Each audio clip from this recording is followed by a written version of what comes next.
Privacy versus public interest is one of the most persistent ethical dilemmas for a journalist. Where does the right to know end and the right to be left alone begin? In this digital age, everyone is a potential subject of a story. But simply being newsworthy doesn't guarantee that a person's private life is a fair game. How are you? Passengers can take the Lot 6 shuttle to the Southland line. Thank you for your cooperation. We at LAX. This tension is at the heart of media law. The Landscape UK case of Campbell 2004 acts as a clear example of this conflict. Model Naomi Campbell had publicly stated she did not use drugs. However, the Mirror newspaper published a story and photos of her leaving a Narcotics Anonymous meeting. The paper argued it was in the public interest to expose her lies. She'd forged a lucrative career in the international stadium, willing subject for the lens. But where is the line to be drawn between the public exhibitions and private life? In his defence, I was under the impression that we had exposed her as a drug addict after she repeatedly lied about it, and that she was having treatment.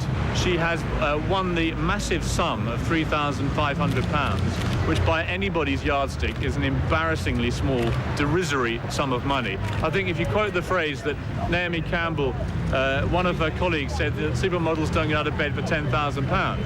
So she hasn't even got enough to pull back the bedclothes. Lawyers for Naomi Campbell called the High Court ruling a landmark decision that underlines, even though in the public eye, entitled to privacy. The House of Lords ruled in Campbell's favor, while it was in the public interest to know she had lied about drug use.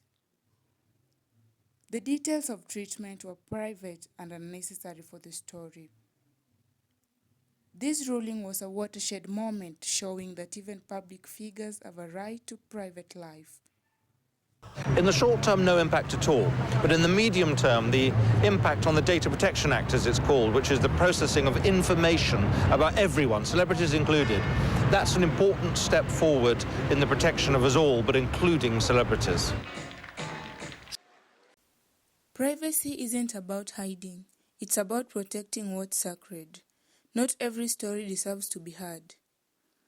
Journalism must balance public interest with privacy by weighing the need to inform society against respecting individuals' rights to keep certain information private.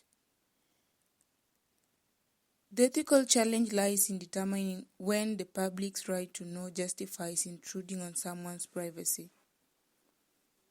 Private behavior is generally newsworthy only if it directly impacts a person's public duties. For example, if a public official engages in misconduct that affects their official work, it may be reported. However, purely personal matters unrelated to their work should remain just private. From the headlines we read to the images we see, journalists face these ethical questions every day. It's about finding the balance, reporting a story that serves the public without needlessly intruding a person's private life. Being a celebrity or a public figure doesn't guarantee that a person's private life is a fair game. Of course, we need to know of your public conduct, for example, your official duties, but the media shouldn't be allowed to camp outside their house. After all, the public's right to know doesn't give a license to intrude.